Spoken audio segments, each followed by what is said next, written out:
So we talked about the law of demand, that the law of demand was the relationship between price and quantity demanded.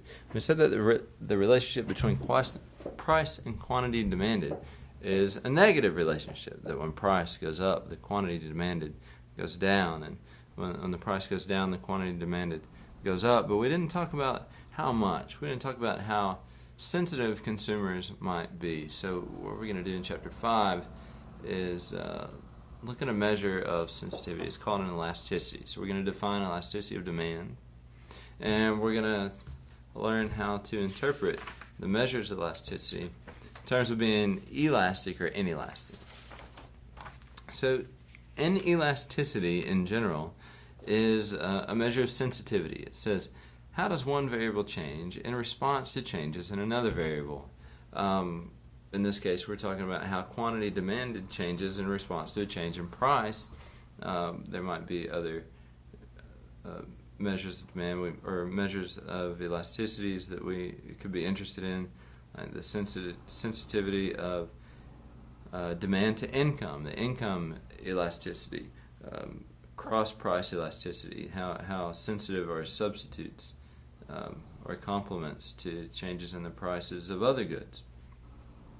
But an elasticity in general looks at the ratio of the percentage and change of one variable to a percent change in another variable. For price elasticity of demand, we're looking at the ratio of the percent change in quantity to the percent change in the price of the good. So if we say we have elastic demand, we mean that relatively elastic demand means that consumers are pretty sensitive to changes in price. We'll look at these graphically on the next slide.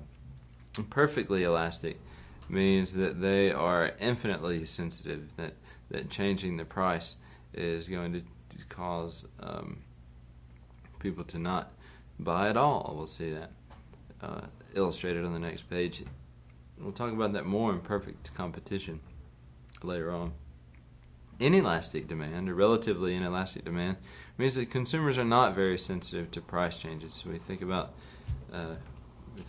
perfectly inelastic demand means that the consumers are not sensitive at all to changes in prices. So the coefficient of elasticity, it's called E on these slides, is the change in quantity over the percent change in quantity over the percent change in price. If this thing is bigger than 1, that means that the change in quantity is much bigger than the change in price, so that we say they're elastic. They're not. They are sensitive to changes in price, right? If we look at this demand curve that is pretty flat, then we have small changes in price result in big changes in quantity. Whereas a coefficient of elasticity that is less than 1 means that the change in quantity is smaller than the change in price. We say it's relatively inelastic, and we get a very steep demand curve here. So we get big fluctuations in price that result in very small fluctuations in quantity.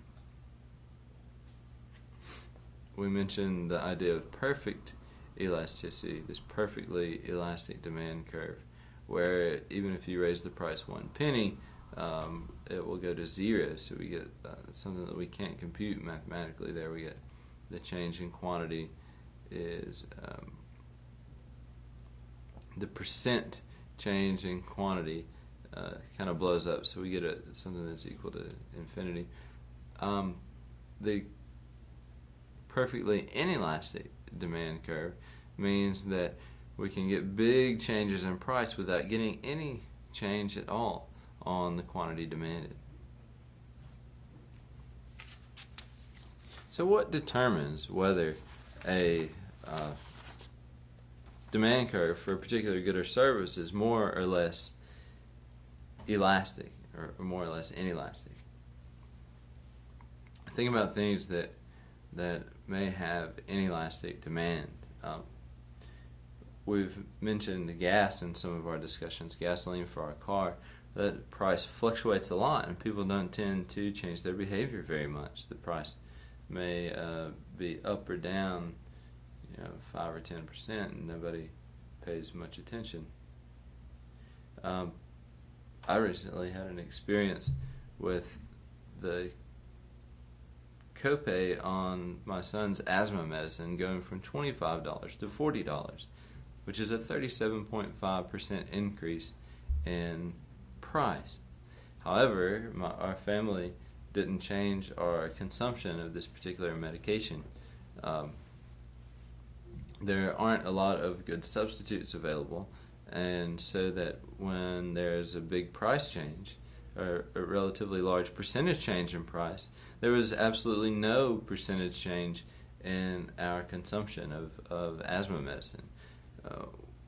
So if we think about things that tend to have inelastic demand, they tend to be things that don't have a lot of good substitutes. Gasoline, asthma medicine, albuterol, insulin for a diabetic, cigarettes for a smoker. If the price of cigarettes goes up, people don't normally change their behavior very much in response to that.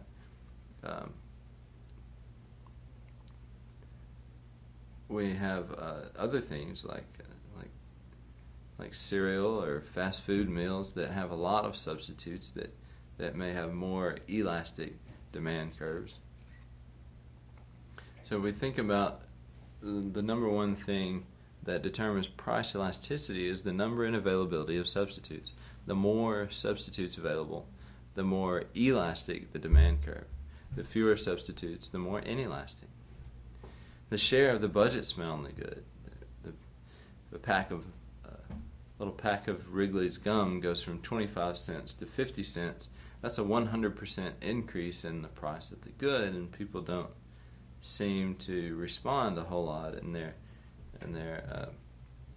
purchasing behavior.